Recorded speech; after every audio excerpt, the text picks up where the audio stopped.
नमस्कार, स्वागत है आपका जोहार झारखंड के इस बुलेटिन में। आपके साथ मैं हूं सोनाली सिंह और बुलेटिन की शुरुआत करते हैं। और सबसे पहले बात स्कूल में बढ़ते धार्मिक दखल अंदाजी की।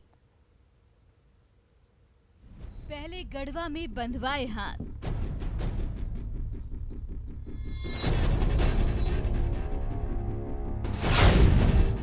बदलवाया प्रार्थना का नियम।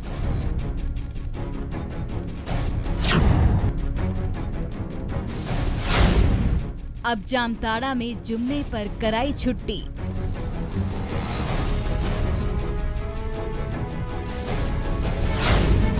स्कूल में जबरन जोड़ा उर्दू नाम।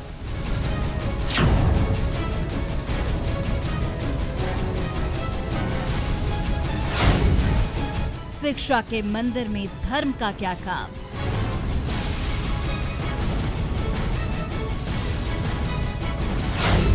क्या धर्म पर चलेगा स्कूल।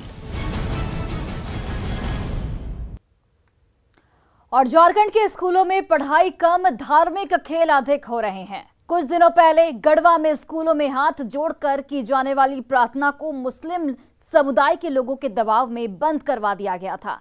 हालांकि न्यूज 18 और प्रशासन की पहल के बाद इसे फिर से शुरू करवाया गया, लेकिन अब इसके बाद जामताड़ा से भी जो खबर सामने आई है वो हैरान करने वाली है। यहाँ स्कूलों में रविवार की जगह शुक्रवार को छुट्टी घोषित की गई है। स्कूलों में जो बोर्ड लगा है उसमें साफ लिखा गया है कि शुक्रवार को जुम्मे की वजह से अवकाश है और रविवार को स्कूल खुले रहेंगे। इसे लेकर मिड डे मील का मेन्यू भी जारी किया गया है। वहीं स्कूलों में आगे उर्दू शब्द भी जोड़ा गया है, वो भी बिना प्रशासन और विभाग की मंजूरी के। जबकि सरकारी नियम ये है कि रविवार को ही स्कूल बंद रहते हैं।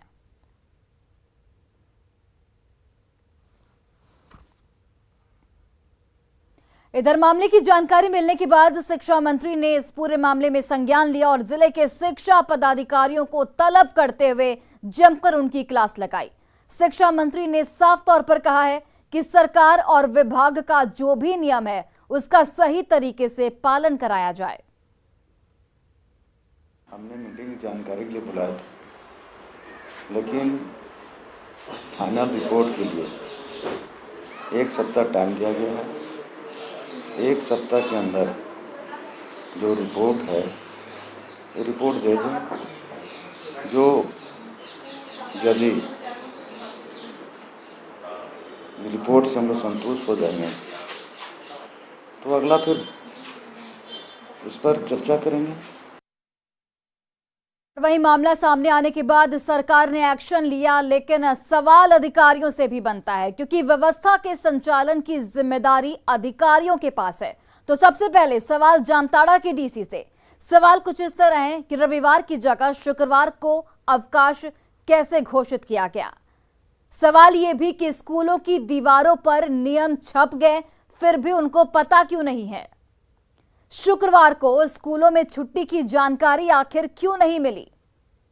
सवाल ये कि क्या जिले की व्यवस्था पर डीसी की नजर नहीं है। सवाल ये कि क्या डीसी ने कभी अटेंडेंस की फाइल अभी तक नहीं देखी है। सवाल ये भी कि क्या इस बदलाव को डीसी का समर्थन प्राप्त है। ये तमाम सवाल इसलिए क्योंकि जिस तरीके से आए दिन खबरें सामने आ रही हैं उससे यही पता चलता है कि प्रशासन की संजीदगी ऐसे मामलों में कहीं से नजर नहीं आती। और अब सवाल जामताड़ा के जिला शिक्षा पदाधिकारी से भी। शिक्षा व्यवस्था पर डीईओ का नियंत्रण क्यों नहीं है।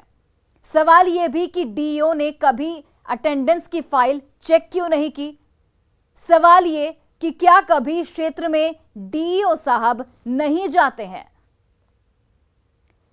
सवाल ये कि शुक्रवार को स्कूलों में आखिर छुट्टी कैसे हो गई, इसकी इजाजत आखिर किसने दी। सवाल ये कि रविवार को स्कूल खोलने की जानकारी उनको क्यों नहीं मिली। ये तमाम सवाल जामताड़ा के डीईओ से। और अब आपको दिखाते हैं 2 तस्वीरें। पहली तस्वीर देखिए जामताड़ा की है, जहां शुक्रवार की जगह जुम्मे की छुट्टी स्कूलों में दी जा रही है। वहीं स्कूलों में उर्दू नाम भी जोड़ दिया गया है। वहीं इससे पहले 5 जुलाई को भी गढ़वा से भी एक खबर आई थी, जहां धार्मिक दबाव में स्कूलों में प्रार्थना का नियम और गीत बदल दिया गया था। 2 तस्वीरें आपके टीवी स्क्रीन पर, जामताड़ा और गढ़वा की। इन तस्वीरों को देखकर आप समझिए कि किस तरीके से शिक्षा के मंदिर में धर्म का अखाड़ा बना दिया गया है और बच्चों की पढ़ाई की जगह, शिक्षा व्यवस्था को दुरुस्त करने की जगह यहां पर किस तरीके से धर्म का खुला खेल चल रहा है। और इस खबर पर देखिए हमारे साथ हमारे सहयोगी संजय कुमार सिन्हा इस वक्त लाइव जुड़ चुके हैं। सीधे उनका रुख करते हैं। संजय, शिक्षा के मंदिर में आखिर धर्म का क्या काम? पहला सवाल आपसे यही होगा, मैं आपकी समझ से जानना चाहती हूं कि आखिर शिक्षा के मंदिर में जहां पर बच्चों की पढ़ाई की व्यवस्था दुरुस्त करनी चाहिए, शिक्षा व्यवस्था को और मजबूत करना चाहिए, वहां पर किसी धर्म विशेष की इतनी दखलंदाजी कैसे? क्या ये मुमकिन है कि बिना प्रशासनिक शह के ये सब हो रहा हो? देखिए, बिल्कुल ऐसा मुमकिन तो हो ही नहीं सकता, लेकिन इस पर शिक्षा मंत्री का भी साफ कहना है कि जब उनके संज्ञान में पूरा मामला आया है तो शिक्षा मंत्री ने बाकायदा जो जामताड़ा के जो डीईओ हैं, यानी आपको जिला शिक्षा पदाधिकारी, उनसे भी जवाब मांगा है। और देखिए पूरा चैनल काम कर रहा है कि उन्होंने सीधे जवाब मांगा है डीईओ से, डीईओ ने जवाब मांगा है बीईओ से, यानी ब्लॉक एक्सटेंशन ऑफिसर, उनसे जवाब मांगा है कि चीज़ें कहाँ गड़बड़ हुई हैं, किस तरीके से ये सब समस्या सामने आई है, छुट्टी का दिन क्यों बदला गया। शिक्षा मंत्री की ओर से भी साफ कहा गया है कि जो सरकार की ओर से, यानी विभाग की ओर से जो अधिकृत अवकाश का दिन है वही मान्य होगा, इसके अलावा कोई भी चीज़ मान्य नहीं होगा। और हमने जब यहाँ बात की है, हमारे साथ सीधे सहयोगी हमारे यहाँ पर जो है स्थानीय सहयोगी हैं, हम उनसे बात करेंगे, सुमन भट्टाचार्य, जो कि जामताड़ा में न्यूज़ 18 को देखते हैं। और ये बताइए, जो समस्या आई है जामताड़ा में, किस इलाके की समस्या है और क्या संज्ञान विभाग की ओर से लिया गया? बेसिकली ये समस्या जो है 2 ब्लॉक्स एरिया में है, जो नारायणपुर और करमाटार प्रखंड है। और आंकड़े ये बता रहे हैं, जानकारी जो मिली है, कुल 26 ऐसे विद्यालय है जो गैर उर्दू विद्यालय है। और वहाँ के ग्रामीण मांग करते हैं कि फ्राइडे को जो है जुम्मे के दिन स्कूल बंद रखा जाए। समय समय पर हंगामा भी होता है। 8 महीना पहले जो विराजपुर विद्यालय है करमाटार प्रखंड में, वहाँ जोरदार विरोध हुआ था ग्रामीणों का और विद्यालय के प्रधानाध्यापक के बीच में। तो वहाँ पे जो विरोध हुआ, उसके बाद प्रधानाध्यापक ने विभाग को लिखा, शिक्षा विभाग को, लेकिन शिक्षा विभाग ने उस समय इस मामले को ठंडे बस्ते में डाल दिया। उसमें संज्ञान, क्या इसको लेकर कोई लिखित शिकायत ही पहुंची थी जो जिला शिक्षा पदाधिकारी हैं जामताड़ा के? जी, वहाँ उस समय जो है विद्यालय के जो प्रधानाध्यापक है उन्होंने विभाग से इसकी शिकायत की थी और ग्रामीणों ने भी उस समय ये लिखित शिकायत करके मांग उठाई थी कि शुक्रवार को अवकाश घोषित होना चाहिए। दोनों तरफ से मांगे जो है शिक्षा विभाग के समक्ष रखी गई थे, लेकिन इस पर उस समय कोई पहल नहीं हुई। इसके बावजूद एक बार फिर ये जिन उठने लगा है और 26 ऐसा विद्यालय है जहाँ पर शुक्रवार के दिन जो है ताला जड़ दिया गया, मतलब जुम्मे के दिन इस विद्यालय को बंद रखा गया। अब डीईओ को जब ऊपर से शिक्षा मंत्री तलब किए हैं तो वो ये हवाला दे रहे हैं कि मैं इस पर बीईओ से रिपोर्ट मांगूंगा और रिपोर्ट के बाद जो है नियमानुसार जो आवश्यक कार्रवाई है वो की जाएगी। बिल्कुल, देखिए अब आपको एक जानकारी दे दें कि आज ही वो तारीख है जब डीईओ ने बीईओ यानी ब्लॉक एक्सटेंशन ऑफिसर से कहा है कि शो कॉज कीजिए उन तमाम लोगों को जिन्होंने इस तरीके की मांगे रखी हैं, जो इसमें सहभागी हैं। जी संजय, लेकिन सवाल यही कि आखिर इसकी नौबत आई क्यों? आपको याद होगा कुछ दिन पहले गढ़वा से भी इस तरीके की खबर सामने आई थी, जहां पर बच्चों को प्रार्थना करने से रोक दिया गया था, और अब जामताड़ा से इस तरीके की तस्वीर सामने आती है। इसके पीछे की मुख्य वजह आप क्या समझते हैं? देखिए, सबसे बड़ी एक परेशानी वाली बात यह है कि ये जो मांग है, ये जो चीज़ें सामने आ रही है, ये बहुत खुले तौर पर सामने नहीं आ रही है, कुछ खास इलाकों में सामने आ रही है और वहाँ इन चीज़ों को एक अफवाह का शक्ल दिया जा रहा है। जैसे ही कुछ चीज़ें उठती है और किसी स्कूल तक बात पहुंचती है, सीधे वहाँ से ये मान लें कुछ अब ग्रामीण भी सहभागी बन जाते हैं, क्योंकि बात यहाँ पर कुछ चीज़ों को मान लें कि रविवार का दिन है, छुट्टी जो कि सार्वजनिक अवकाश का दिन होता है, उस दिन यहाँ पर सीधे बात ये सामने आ जाती है कि इसको शुक्रवार का दिन किया जाए। लेकिन इसमें कुछ ही लोग होते हैं जो इन चीज़ों को हवा देते हैं, कुछ खास स्कूलों तक सीमित रहता है। हम सीधे सुमन से जानेंगे कि जामताड़ा का जो मामला है जो आ रहा है, क्या एक साथ इसमें कुछ खास स्कूलों तक था जो बाद में फैला?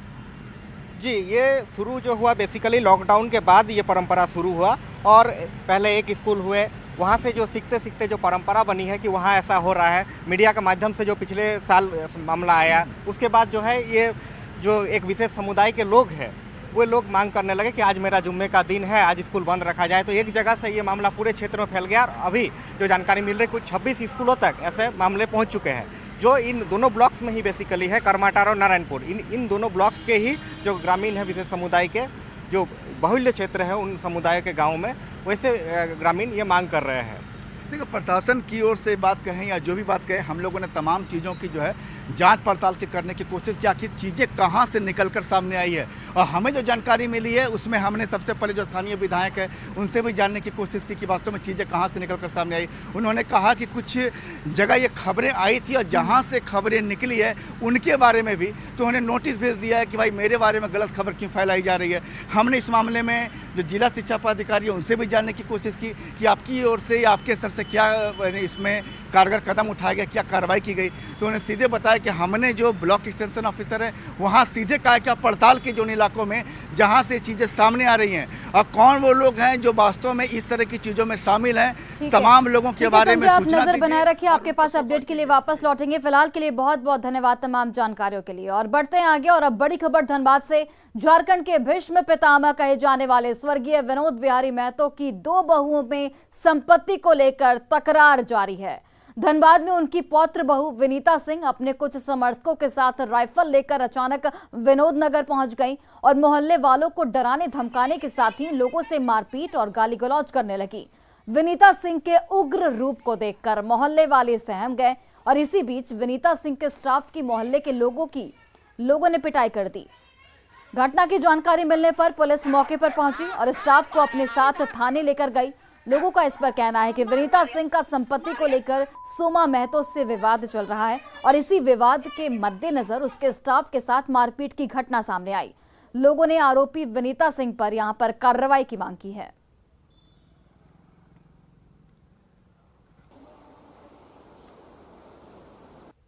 क्या घटना हुआ? सुबह का टाइम था।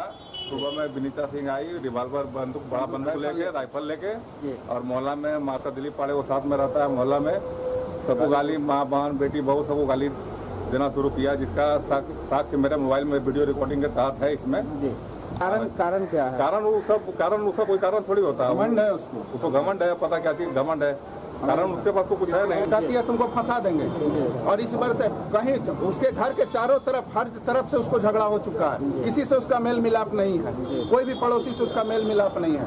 वो अपने आप को यहाँ दबंग समझती है। आज सुबह आके मेरे यहाँ पे राइफल तान दी है। और इस खबर पर ज्यादा जानकारी के साथ धनबाद से हमारे सहयोगी संजय गुप्ता इस वक्त फोन लाइन पर जुड़ गए हैं। सीधे उनसे बात करते हैं। संजय, एक बार डिटेल में बताइए कितना पुराना ये मामला है और किस तरीके का ये मामला है और फिलहाल पुलिस ने अभी तक क्या कुछ कार्रवाई की है? ये संपत्ति विवाद का जो मामला है ये लगभग 4-5 साल से अधिक हो चुका है। 29 दिसंबर 2020 को भी इसी तरह का खून खराबे की स्थिति हुई थी। 2-3 लोग उसमें चोटिल हुए थे, घायल हुए थे। उसमें राजकिशोर महतो के जो पोते हैं आदिल महतो, उसमें वो भी घायल हुए थे। ये मामला उस समय भी थाने पहुंची थी, लेकिन बार बार जो है तो इस मामले को लेकर कोर्ट में भी अर्जी दी गई है दोनों की तरफ से। लेकिन जब भी इस तरह की बातें होती है तो संपत्ति विवाद को लेकर विनीता सिंह और जो सोमा महतो है उनके बीच में टकराव होता है। आज जो स्थिति हुई है, राइफल लेकर विनीता सिंह जो कि राजकिशोर महतो स्वर्गीय विनोद बिहारी महतो के पुत्र वधू है, वो राइफल लेकर अचानक आज मोहल्ले में पहुंच गई और मोहल्ले में सीधे ही जो मोहल्ले के लोग थे उनको डराने धमकाने लगे, गाली गलौज करने लगे। मोहल्ले वाले ने डर कर इसका सामना नहीं कर पाया क्योंकि राइफल जो है सो वो तानने लगी। हालांकि उनके जो स्टाफ थे दिलीप पांडे, उसकी इसमें जो है सो पिटाई कर दी गई मोहल्ले वालों के द्वारा। अब जो है थाने वाले वहां पहुंचे हैं और थाने में ही विनीता सिंह भी अपने घायल जो स्टाफ है उसको लेकर वहां पहुंचे। पुलिस इस मामले की जांच कर रही है, लेकिन ये विवाद जो है सब पुराना है और संपत्ति विवाद को लेकर जो मामला है वो कोर्ट में गया है, लेकिन बार बार इसे लेकर दोनों पक्ष में टकराव होता है जो वहां के स्थानीय लोगों को भोगना पड़ जाता है। बिल्कुल, चलिए संजय, बहुत बहुत धन्यवाद तमाम जानकारियों के लिए।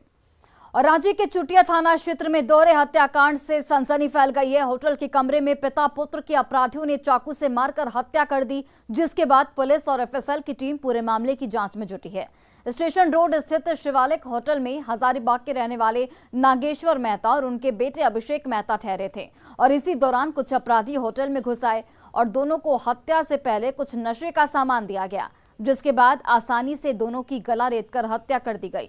होटल कर्मियों ने इस दोहरे हत्याकांड की सूचना पुलिस को दी। घटना की जांच में जुटी पुलिस ने सीसीटीवी कैमरे की मदद से एक अनजान व्यक्ति को उनके कमरे में जाते देखा है और इसी फुटेज के आधार पर पुलिस आगे की कार्रवाई में जुट गई है। रूम में पिता पुत्र रुके हुए थे और कोई उनके रूम में घुस के पिता पुत्र को दोनों को निशंस तरीके से मार के हत्या कर दी है। अभी आपने देखा होगा कि हमारा पूरा जो इन्वेस्टिगेशन टीम है, एफएसएल टीम हो या हमारे और जो टेक्निकल टीम है, वो सब आके यहाँ पर चीज़ों का मुआयना किया है। जो भी अवेलेबल एविडेंस थे उसका हम लोगों ने उठाया है सैंपल।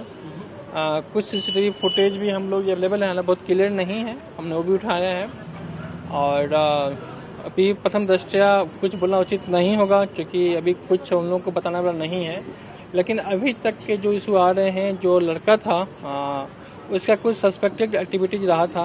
अभी हम वो भी कंफर्म नहीं बता पा रहे हैं। अभी तक प्राथमिक जो हमारे पास जानकारी है उस हिसाब से ये इसका कुछ एक्टिविटीज गलत लोगों के साथ था और कुछ नार्कोटिक्स वगैरह के चीज़ों में व्यस्त रहता था और बेसिकली इचाक में कहीं पढ़ाई लिखा करता था। और वहीं से इसकी जो संगति कुछ बुरे लोगों से हो गई थी और कुछ दिन पहले तक ये कुछ ड्रग्स नार्कोटिक्स गांजा वाजा के सेवन भी करते थे।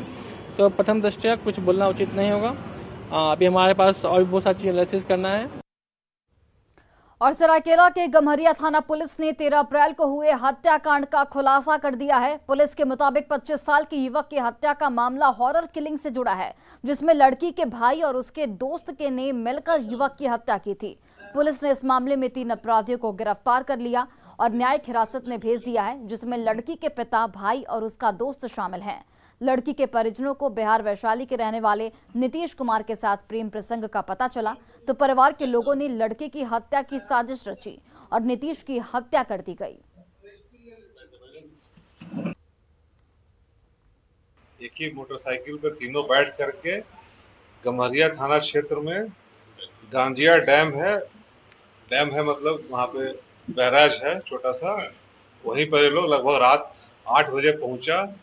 वहाँ पे भी लोग शराब पिलाया और उसके बाद दोनों ने मिल करके, लड़की के भाई ने उसके दोस्त ने मिल करके मृतक नीतीश को पहले गमछा से उसका नाक और मुंह ढका जिससे बेहोश हो गया।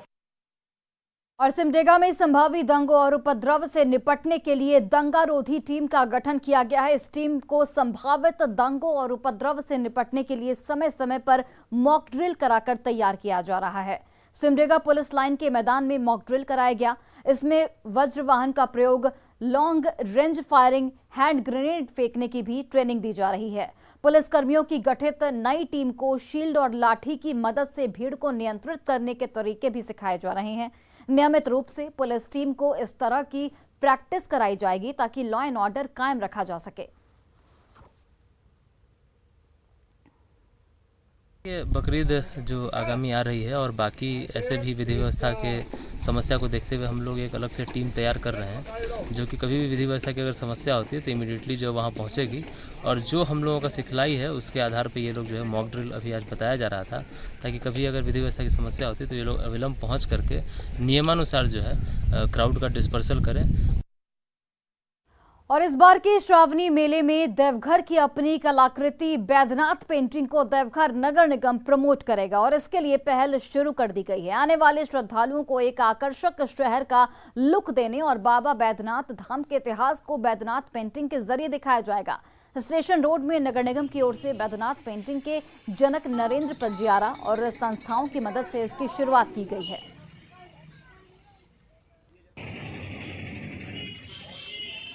जो है नगर निगम के द्वारा लगाया गया है ये, और उन्होंने ये उनके द्वारा ही पूरे शहर में और कई जगहों पर लगाया जाएगा और इसके विकास की बैद्यनाथ पेंटिंग के विकास के लिए जो है नगर निगम जो है हमेशा मदद करती रही है और आगे भी करती रहेगी।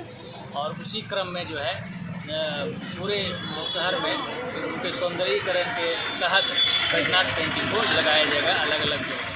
बैद्यनाथ का शहर है और हम लोग इन्हीं की कामना से बढ़ते फूलते हैं और पंजियारा सर जो है इस पेंटिंग के हमारे कीर्ति रच दिया है उन्होंने 108 पेंटिंग। तो हम चाहते हैं कि बैद्यनाथ धाम जैसे मिथिला का एक अलग कल्चर है, तो हमारा बैद्यनाथ धाम का कल्चर भी इसी तरह बड़े फूले और हर रोड पे ऐसे ही भगवान बाबा बैद्यनाथ की कृपा बने। सभी को हार्दिक शुभकामनाएं।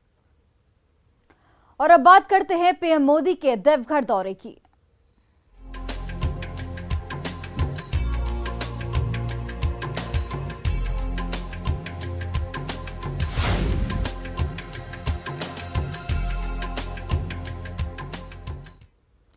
देवघर में श्रावणी मेले को लेकर कांवरियों की भीड़ बढ़ने लगी है। लोगों में मेले को लेकर उत्साह साफ तौर पर दिखने लगा है, लेकिन पीएम के प्रस्तावित दौरे को लेकर कांवरियों के मार्ग में बदलाव किया गया है। इस पर और अधिक जानकारी दे रहे हैं हमारे सहयोगी मनीष दुबे।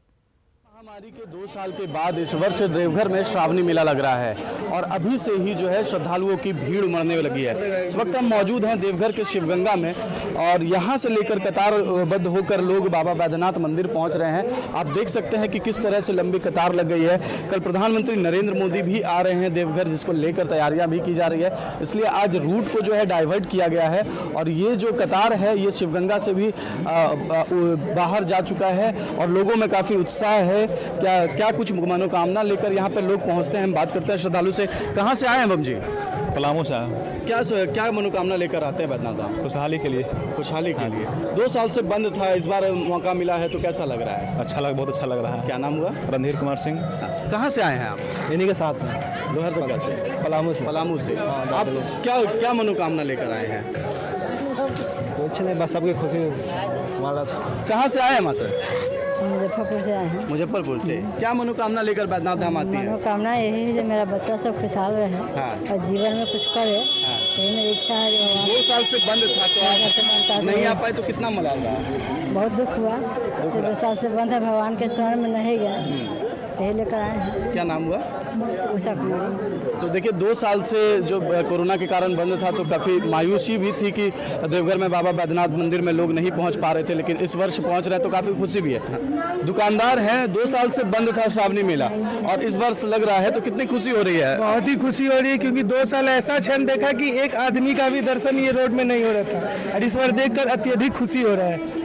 इस बार धंधा पानी कैसा चलेगा? धंधा पानी तो भीड़ होगी तो खैर चलेगी ही। यहाँ के जो दुकानदार हैं उनमें भी काफ़ी उत्साह है, क्योंकि 2 साल के बाद श्रावणी मेला लग रहा है और यहाँ पर जो कहा जाता है कि श्रावणी मेला से ही सालों भर का आजीविका चलता है, इस वजह से लोगों में काफ़ी खुशी है। मनीष दुबे, न्यूज़ 18 देवघर। और देवघर एयरपोर्ट के विस्थापितों के लिए नैया डी में बैद्यनाथ नगर की स्थापना की गई थी। तत्कालीन मुख्यमंत्री रघुवर दास ने 2019 में इसका उद्घाटन किया था। यहां विस्थापितों के लिए घर, स्कूल और पार्क की भी व्यवस्था की गई थी। साथ ही रोजगार के लिए दुकानों भी बनाई गई थी। लेकिन बीजेपी सरकार के जाने के बाद पिछले 3 साल से ये गांव बेहद बदहाल है। पीएम मोदी के आगमन का निमंत्रण पत्र लेकर जब पूर्व सीएम रघुवर दास नैया डी पहुंचे तो विस्थापितों ने उन्हें अपना दुखड़ा सुनाया।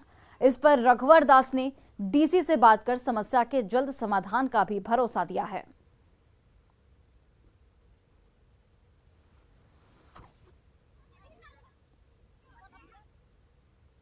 जैसे अभी लोगों ने हमें जानकारी दी, यहाँ सड़कें अभी जो मुख्य सड़क है वो नहीं बनी है, कच्ची सड़क है, जिसके कारण इस विस्थापित गांव को आने जाने में काफ़ी तकलीफ है। नाली की समस्या बताई गई, कुछ लोग को विस्थापित परिवार को अभी तक मुआवजा नहीं मिला। बहुत सारी समस्याएं अभी ग्रामीणों ने बताई। निश्चित रूप से हमें सरकार से चाहेंगे कि जो ऑलरेडी 3,392 करोड़ रुपये इस विस्थापित गांव के लिए हमारी सरकार ने सैंक्शन की थी, उसको अमली जामा में उतारने का काम करें। और फिलहाल इस बुलेटिन में बस इतना ही। आप देखते रहिए न्यूज़ 18 बिहार झारखंड।